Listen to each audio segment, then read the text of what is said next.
자, 최근에 이제 우리 시장에 이제 신규 투자자분들이 굉장히 많이 들어와 있습니다. 근데 뭐 신규 투자자나 기존 투자자들 같은 경우에도 사실 이 바이오가 뜨면 개인 투자자들이 돈 벌기 제일 좋은 구조가 되죠.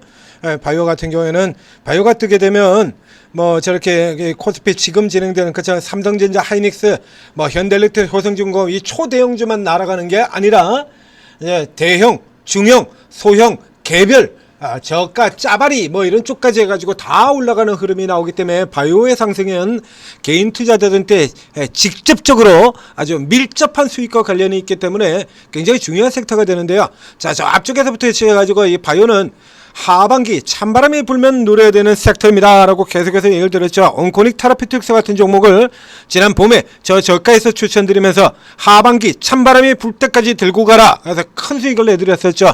자, 이 구조가 최근에도 이제 종목에서 계속 나오고 있는데요. 그래서 무슨 학회에서 뭘 발표를 하고 임상 발표를 해서 계속 나오죠.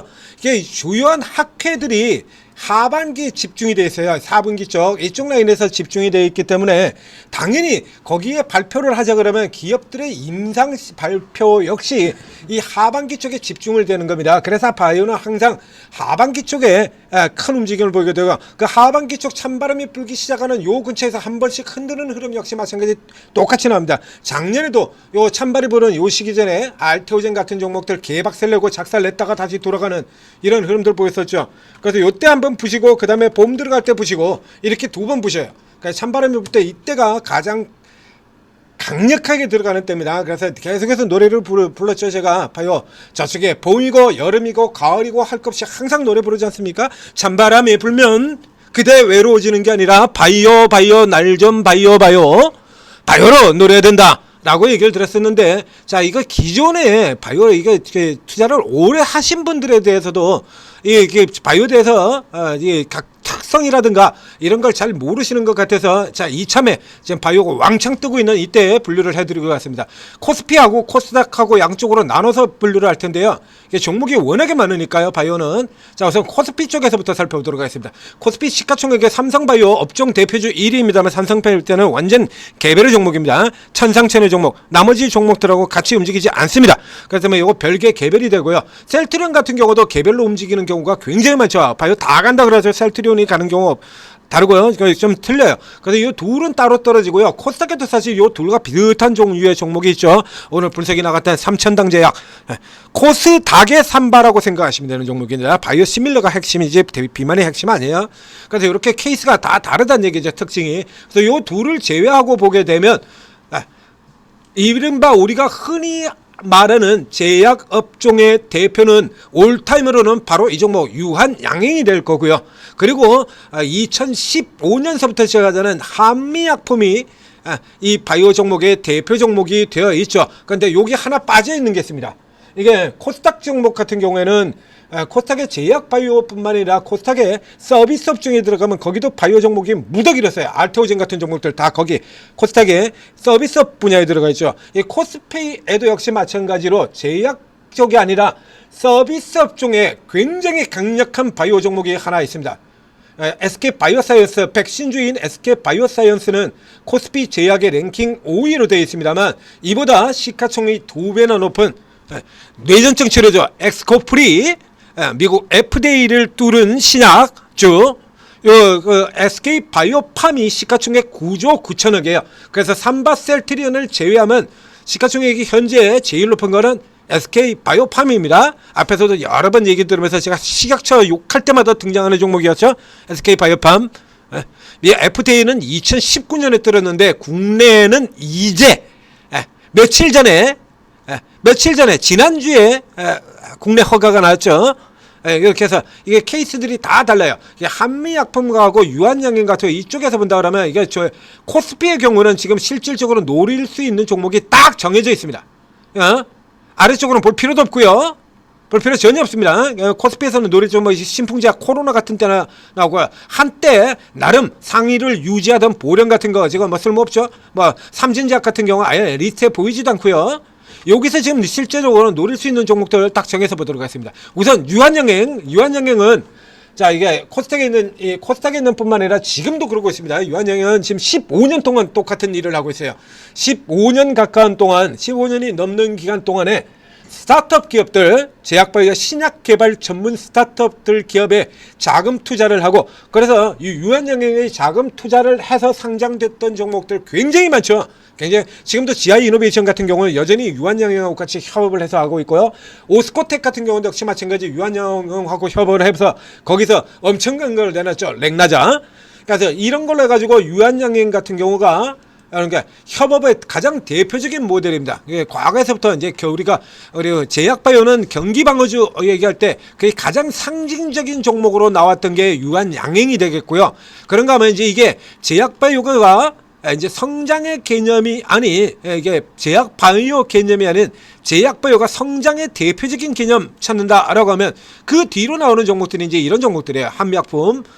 이거 앞에도 이건 여러 번 설명을 드렸었는데 최근에 이제 한미약품이 이렇게 치고 나오는 동안에 이제 올드네임의 부활, 얘는 사실 진작에 올라왔어야 되는 종목입니다라고 얘기했었죠. 한미약품은 파이프라인을 안 가지고 있는 게 없습니다. 다 있어요. 저 앞쪽에서 얘기 드릴 때 여기 한미약품, 이때 한미약품의 기술 이전 건수가 17건입니다. 이거 아직도 목표입니다. 현재 기술 이전 건수가 가장 많은 기업이 니가캔바이오고요. 12건입니다. 12건. 그게 1위에요. 그러니까 이때 10년 전에 한미약품을 제외하고 그 외 나머지 회사들 중에 기술 이전 제일 많았던 회사가 3건입니다. 3건. 3건의 기술 이전 가지고 있는 회사가 제일 많은 회사였어요. 그러니 17건이라는 기술 이전은 얼마나 어마어마한 수치냐 이거야. 그것도 10년 전에. 여기서 이제 상당수가 기술 이전이 반환이 됐습니다. 그러면서 지금 니가캔바이오한테 이걸 뺏겼고요. 그리고 이 최근 사이는 또 경영권 이슈 때문에 회사가 가로막히는 흐름을 볼까. 그랬으나 여전히 그 파이프라인들은 다 있다는 얘기예요. 그래서 우리가 잘 알고 있는 비만 있죠. 자, 한미약품 같은 경우에 여긴 다 있어요. 그러니까 한미약품 같은 경우에 이제 제약바이오가 이렇게 뜨고 다시 한미약품이 재평가로 들어간다라고 하면 이건 메이저로 올라갈 가능성이 굉장히 크다니까요. 비만 대장주 얘기 나오죠. 메쉬 있고요. 메쉬도 있고요. 자, 그러면 치매, 당뇨, 치매 이거 있고요. 하세월이라고 하는데 있습니다. 당뇨 당연히 있고요. 그 다음에 저 온코닉 세라퓨틱스 당뇨 치료제 보이죠? 그리고 온코닉 테라퓨틱스나 HK인 대웅제약 같은 이런 회사들이 지금 역류성 식도염 치료제 이걸로 날려주죠. 근데 기존에 국내 시장에 이 병 치료제를 대부분을 장악하는 건 PPI 제제입니다. 이제 요 시장을 이 새로운 약 피캡 제제들이 파고 들어가서 다 잡아먹는다라고 하는데 그 기존 약의 대표 역시 PPI 대표주 역시 한미약품입니다. 그러니까 한미약품은 이게 안 가지고 있는 게 이건 다 가지고 있는 걸로 알거든요. 파킨슨 하는 분도 들어볼까요? 안 가지고 있는 게 없어요. 한미약품은 한마디로 얘는.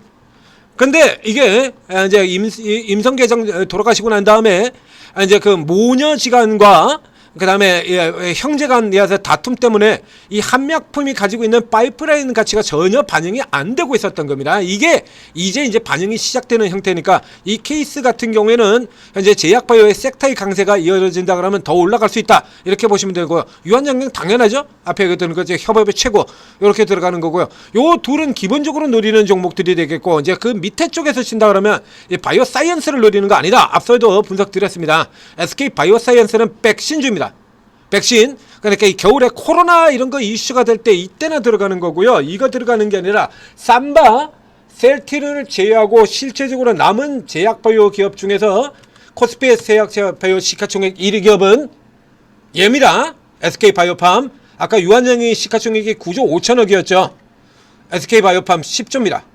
이거 뇌전증 치료제 엑스코프리 재료. 그래서 이건 노려야 됩니다 라고 최근에 SK 바이오사이언스를 들어가는 게 아니라 얘를 사들어가야 돼요 라고 분석까지 해드렸잖아요.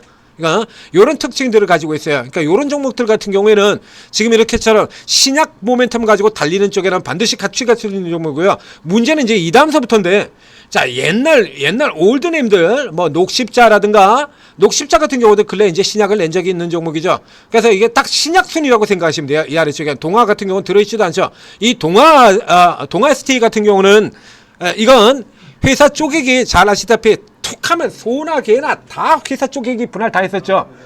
회사를 분할해서 계피분 가장 대표적인 회사가 이 동아SD입니다.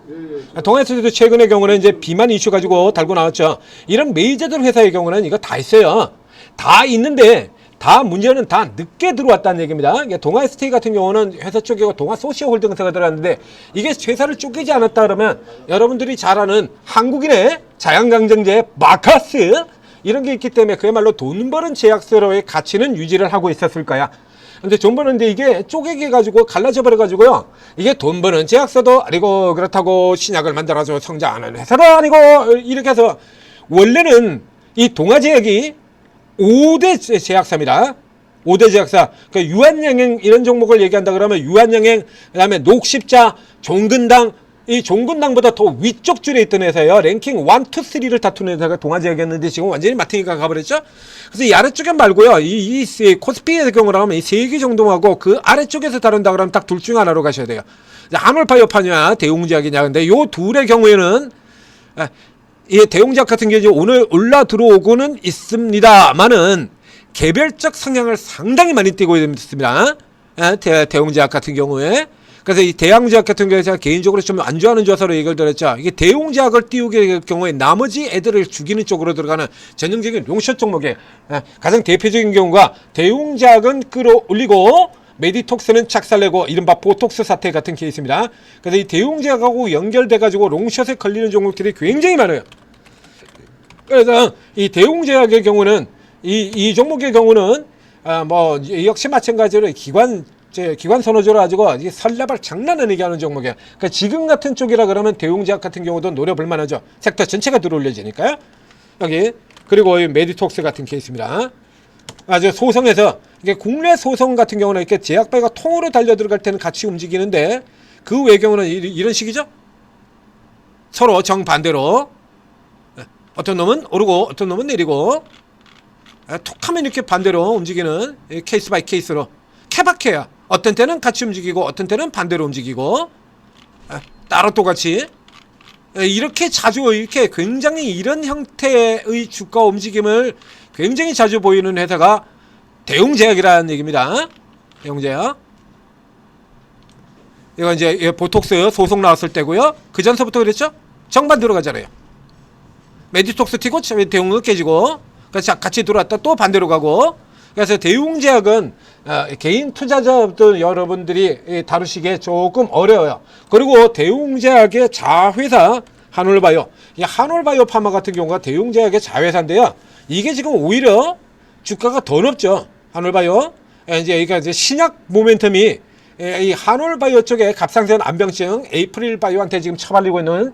그래서 진짜 저평가는 에이프릴바이오가 진짜 저평가입니다 라고 해서 제가 비교를 해드렸던 요겁니다. 그래서 이 한올바이오 같은 케이스에도 대웅제약과 똑같이 마찬가지로 개별로 따로 노는 흐름이 굉장히 강한 종목입니다. 그래서 일반 여러분들이 이제 잘 주식에 대해서 잘 모르고 바이오 좀 다뤄보지 않으신 분들이 다루기에는 그렇게 적합하지가 않습니다. 그러면 이제 위쪽 종목에서 이제 제약바이오가 튀어 들어갈 때 확실하게 같이 묻어서 가는 쪽의 종목으로 유력한 종목이다라고 하면, 그렇죠?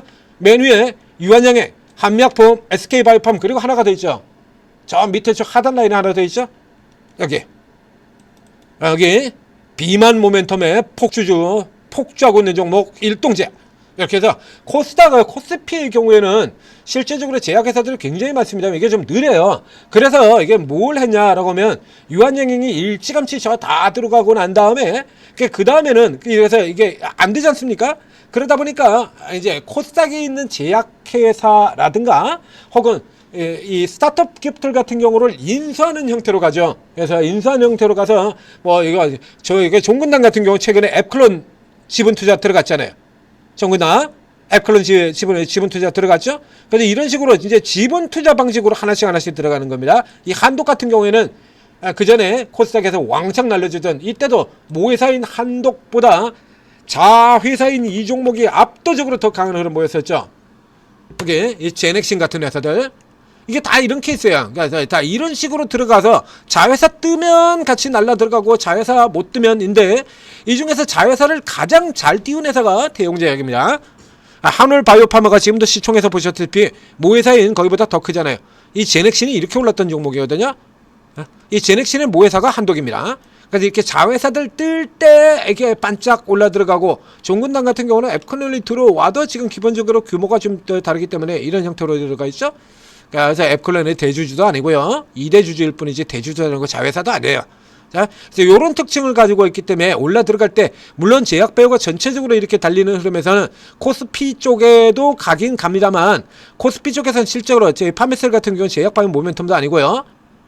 그래서 다 올라갑니다만 이 중에서 실질적으로 제약 바이오의 러시와 같이 올라갈 수 있는 종목의 경우는 딱 정해져 있다는 얘기죠. 그러니까 숫자가 딱 정해져요. 유한양행, 그러니까 폭넓게 대웅제약 한올바이오까지 포함을 한다라고 하더라도 유한양행, 한미약품, 뭐 셀트리온까지 포함을 해주죠. 그러면 셀트리온, 유한양행, 한미약품, SK바이오팜, 그리고 대웅제약, 한올바이오팜, 일동제약 끝. 나머지는 볼 것도 없습니다. 볼 필요도 없어요. 시간 낭비입니다. 자, 시간 낭비야. 그리고 이 중에서 친다라고 하면, 그러면 이제 파이프라인의 가치라고 하는 게 중요하지 않습니까? 그러니까 앞에 얘기했던 그 한미약품을 안 가지고 있는 게 없는 회사, 유한양행의 경우는 앞에도 얘기했던 것처럼 얘는 지금 본 회사 자체로는 파이프라인이 별로 없어요. 전부 다 연결된 자회사에서 돼서 자 제공한 거예요.